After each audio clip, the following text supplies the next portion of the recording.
लीजिए दोस्तों, नतीजे आने के अगले ही दिन कांग्रेस ने ले लिया एक्शन। पलट सकता है क्या पूरा बिहार चुनाव? बीजेपी प्लान क्या खतरे में? बताएंगे आपको पूरी खबर। आप देख रहे हैं द राजनीति का विशेष सेगमेंट। मैं हूं आपके साथ यासूब रजा। दोस्तों, बिहार चुनाव के साथ साथ शुरू हुआ चुनाव आयोग की निष्पक्षता पर सवाल। बिहार चुनाव के साथ साथ उन जांच एजेंसियों के ऊपर भी उठे बार बार सवाल। और अब जब चुनाव समाप्त हो चुका है, परिणाम आ चुके हैं, एक बार फिर चुनाव आयोग के ऊपर, उसकी निष्पक्षता के ऊपर सवाल क्यों उठने लगे हैं? कांग्रेस ने नतीजे आने के अगले ही दिन ऐसा क्या एक्शन ले लिया? और क्या अब भी बदल सकता है ये पूरा खेल, ये समीकरण? दोस्तों, बिहार चुनाव 2025 खत्म, नतीजे साफ, सत्ता में एनडीए की जबरदस्त वापसी। लेकिन इसी बीच एक नया सवाल राजनीतिक तापमान जो कि बढ़ा रहा है। कांग्रेस ने चुनाव आयोग ज्ञानेश कुमार के खिलाफ एक और एक्शन करते हुए कई सवाल उठा दिए हैं। और यह पहली बार भी नहीं है जब चुनाव के बीच या चुनाव से पहले सवाल ना उठे हों। चूंकि आप अगर देखिएगा, वो राहुल गांधी की वोटर अधिकार यात्रा से माहौल जिस तरह से बनना शुरू हुआ, बिहार में एसआईआर हुआ, वो उस प्रक्रिया पर कितने सवाल उठे। लगातार एक अलग सा एनवायरनमेंट, लोगों की नाराज़गी नज़र आई। 20 साल की थकी थकाई सरकार, एंटी इनकम्बेंसी जैसी तस्वीरें नज़र आई। जब एंटी इनकम्बेंसी नज़र आई तो कम्बेंसी में कैसे वोट नज़र आया? आखिर तस्वीरें ईवीएम ने जो दिखाया वो कैसे विपक्ष के लिए आईना हो गया? वो कैसे विपक्ष के लिए ऐसा हो गया कि शायद अभी और संघर्ष करना ज़रूरी है? वो कैसे नज़र आया कि या तो विपक्ष एक तरह से फेल हुआ या फिर कहीं ना कहीं कोई खेल हुआ? चूंकि विपक्ष को डाइजेस्ट नहीं हो पा रहा दोस्तों। कांग्रेस जैसी इतनी बड़ी पार्टी, इतना बड़ा संगठन, और आरजेडी और कांग्रेस के बीच इसीलिए शायद बात बहुत आखिर तक नहीं बन पाई, क्योंकि कांग्रेस को लगा कि वोटर अधिकार यात्रा के बाद से कांग्रेस बड़ी मजबूत दिखाई दी। कांग्रेस ने ज़्यादा से ज़्यादा सीटें उसी बनिस्बत पे मांगने की कोशिश की। लेकिन दोस्तों, नतीजे जो आए, कांग्रेस, आरजेडी हिल गई, होश उड़ गए। भाई, कांग्रेस 143 सीटों पे चुनाव, महज 25 सीटें। कांग्रेस का हाल एमआईएम के बराबर, 6 सीटें। उधर डिप्टी सीएम का ख्वाब लेके बैठे मुकेश सैनी साहब खाता भी नहीं खोल पाए और बनना था डिप्टी सीएम। और दोस्तों, इतना बड़ा अंतर, चूंकि एक होता है बहुत क्लोज मार्जिन से हार हुई, जैसे इंडिया मुकाबला एनडीए को बहुत क्लोज मार्जिन से जीत मिली। लेकिन यहां तो तस्वीर ऐसी है कि विपक्ष बहुत पीछे रह गया। लोग कह रहे हैं ऐसी सिचुएशन भी तो नहीं थी, अगर ऐसा होता भी तो क्लोज और होना चाहिए था चुनाव। और कुछ लोग ये भी कह रहे हैं कि अगर खेल भी हुआ है तो आसमान जमीन जैसा कैसे हो सकता है? थोड़ा सा अंतर ये बताने दिखाने के लिए कि कांटे जैसी टक्कर रही, लेकिन आखिर में एनडीए। लेकिन यहां तो सुबह से ही जब काउंटिंग शुरू हुई, नतीजे एनडीए के पक्ष में नजर आए।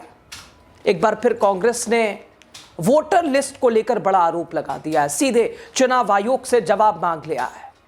आखिर भाई, ये 3 लाख एक्स्ट्रा वोटर कहां से आ गए? ये वोट कहां से पड़ गए? दोस्तों, बिहार चुनाव के नतीजे आने के साथ ही विवाद अब वोटर लिस्ट को लेकर, उसमें खेल को लेकर कांग्रेस ने चुनाव आयोग से जवाब मांगे हैं। पार्टी का आरोप है कि मुख्य निर्वाचन आयुक्त ज्ञानेश कुमार 6 अक्टूबर को प्रेस नोट में बिहार के कुल मतदाता उन्होंने 7.42 करोड़ बताया।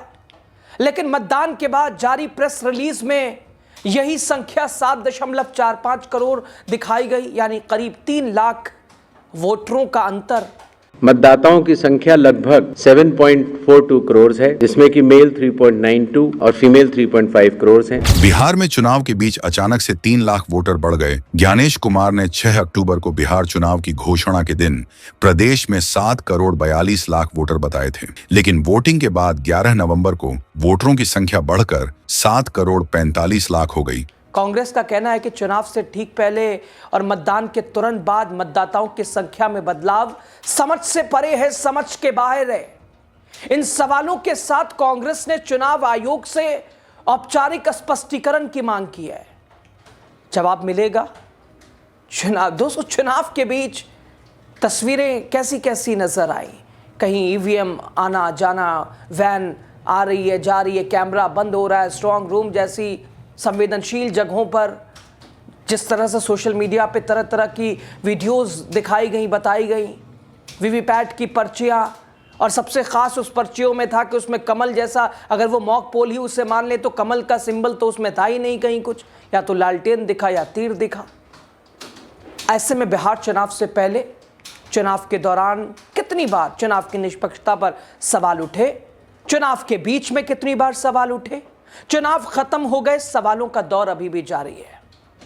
दोस्तों, हर दम हर घड़ी कुछ ऐसी ऐसी तस्वीरें निकली जिससे शक गहराया, संकेत कुछ और मिला। एक बार फिर दोस्तों, बहुत सारे लोगों को यह परिणाम डाइजेस्ट नहीं हो पा रहा, उन्हें पच नहीं पा रहा है। ऐसे कैसे मुमकिन हो सकता है? माहौल क्या था, जमीनी हकीकत क्या थी, ये ऐसा क्या हो गया, कैसे हुआ, किसने किया? माहौल कुछ अलग था, तस्वीर कुछ अलग थी, अलग बयान कर रही थी। इधर शक्ति यादव कहते हैं बिहार का चुनाव परिणाम कोई आम परिणाम नहीं बल्कि मशीनरी मैनेजमेंट का परिणाम है। ये ईवीएम मैनेजमेंट की सुनामी आई जिसमें बिहार का लोकतंत्र बहुत एक तरह से बहता दिखा। ध्यान रहे, जो गुजराती कल पटना में थे वो कल लखनऊ में होगा, परसों कलकत्ता में होगा। शक्ति यादव को थोड़ा सुनना चाहिए आपको।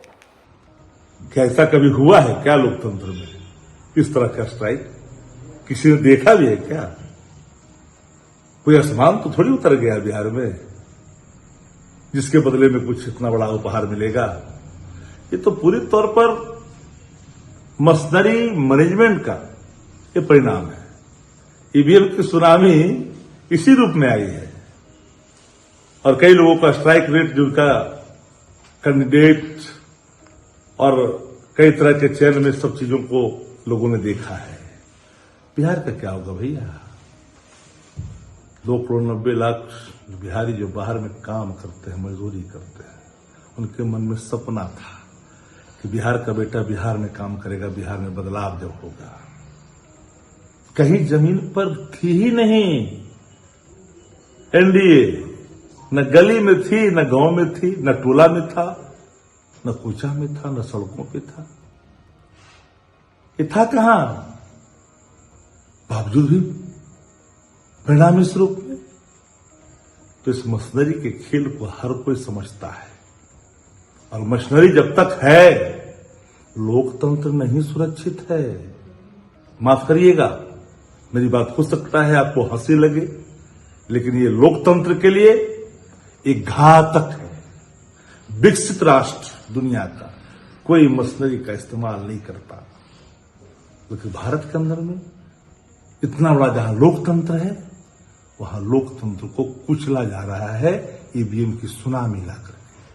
जनादेश आपने प्राप्त किया है, जिस रूप में आप करें हम सम्मान करते हैं, सैल्यूट करते हैं, लेकिन ये जनादेश मशीनरी मैनेजमेंट का हिस्सा है। उधर कांग्रेस कोषाध्यक्ष अजय माकन कहते हैं देश में चुनाव प्रक्रिया पर सवाल खड़े हो रहे हैं और जब ऐसा होगा तो नतीजे इस तरह के अप्रत्याशित ही होंगे। बिहार चुनाव में बीजेपी का स्ट्राइक रेट 90% से ज्यादा है। किसी ने इसकी उम्मीद नहीं की थी, किसी ने ऐसा सोचा नहीं था। जमीनी हकीकत कुछ और थी। वो कहते हैं दाल में कुछ काला है और एक बड़ा तबका कह रहा है कि दाल में काला नहीं है, पूरी की पूरी दाल ही काली है। पूरे के पूरे चुनाव प्रक्रिया पर शुरू से ही प्रश्न चिन्ह लग रहा है और जब चुनाव की प्रक्रिया में प्रश्न चिन्ह लग जाए तो रिजल्ट इस तरीके से अप्रत्याशित होंगे। कभी भी किसी भी समय के ऊपर इतना स्ट्राइक रेट 1984 के अंदर भी कांग्रेस का ये स्ट्राइक रेट नहीं था जो कि इस वक्त बिहार के अंदर बीजेपी का स्ट्राइक रेट 90% से भी ऊपर स्ट्राइक रेट, ये किसी को भी उम्मीद नहीं थी और इसमें दाल में काला नजर आता है। हम लोगों ने अलायंस पार्टनर्स से बात किया है, और सिर्फ हमारा ही सोच नहीं, कांग्रेस पार्टी का ही नहीं, हमारे अलायंस पार्टनर्स सभी के सभी का ये मानना है कि ये अप्रत्याशित नतीजे हैं और उसको पूरी तरीके से गहन इसकी छानबीन होनी चाहिए, डेटा का एनालिसिस होना चाहिए और केवल हमारे अलायंस पार्टनर्स और कांग्रेस के ही नहीं बल्कि पूरे के पूरे बिहार के वर्कर्स के, पूरे लोगों के फोन आ रहे हैं और कह रहे हैं कि किसी को भी ये उम्मीद नहीं थी और कहीं ना कहीं पे गड़बड़ियां हुई हैं और उसकी छानबीन होनी चाहिए।